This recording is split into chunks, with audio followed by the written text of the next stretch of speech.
This video is an overview of Mothership Dania or Dania, Czar from the collection Fashion Royalty Retro Future.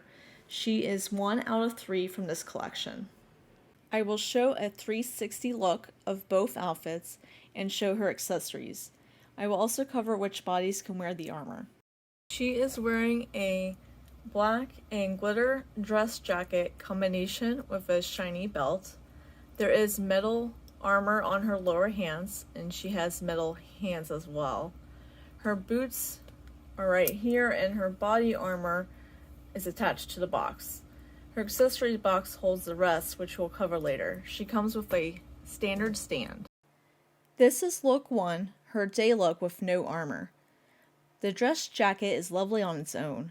The black fabric has glitter within the fabric, but not the evil glitter that comes off. Her outfit has beautiful ruffle layers that are short in the front and longer in the back. It's just stunning. She has a belt that is part gold and silver. The shoes are glitterati shoes that are from the 2020 convention. It's the only thing that did not come with this doll.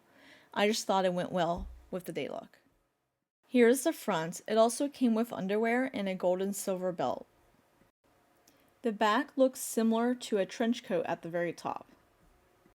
Her skin tone is FR white and she has blue eyes.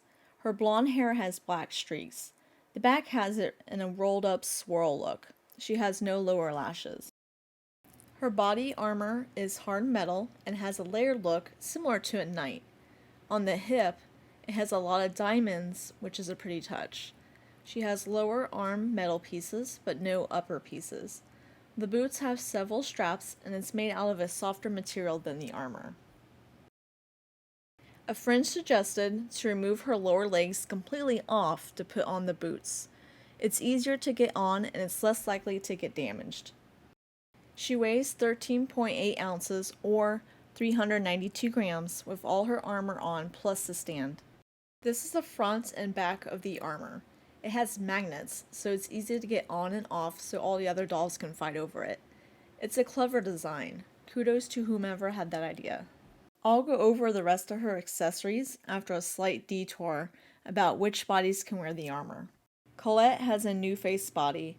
I think the armor looks great on her and is the best fit after fashion royalty bodies. It looks great on Poppy from the front. The armor on the lower arm is a little bit big, so it goes over her elbow, but it's still movable. From the side, the armor gaps at the chest slightly. The lower region from the side is a big gap, as you can see in the photo. I refer to this Poppy as my space Poppy because of the makeup and cool hair, so I am pleased I can take photos with her in the armor. She's also great for fashion historical pictures because of the braids. The armor does not fit on the dolls with a bigger bust, as you can see from the major gap. This includes E's 59th, Meteor, and Monogram bodies. Okay, so let's go back to reviewing Mothership's other pieces. Her neck armor looks layered just like her body armor. It also has magnets. I think this piece would be versatile to go with many outfits. She has a visor or sunglasses that is made out of the same metal material. Here is Mothership walking her pets. The pug is using the armor collar as a cute armored dress. The bigger dog is wearing the visor and her belt. I just love this picture, they look so cute. They have 5 diamonds within the pointy triangle. It's not flat though, it's actually a true triangle.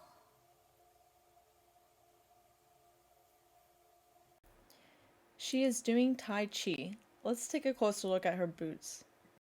In order to put on the boots, I took off her lower leg using a heating pad to make it easier to remove.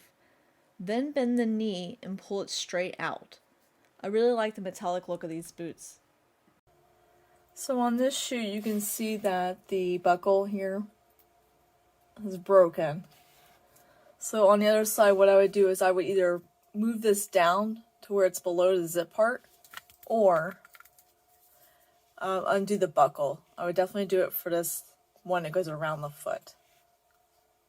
It has a layered look. The inside isn't so smooth looking, but it fits perfect on the lower arms, so you will not see that. She has 3 sets of hands instead of 2, a middle pair, long nails, and slightly shorter nails where the thumb is far away from the other fingers. My friends refer to this as choking hands, and these will be the first I've owned. I hope I do not regret that. Thanks for watching the overview. Please subscribe to my YouTube channel. You can follow Daintyville on social media. The links are in the description. Thanks!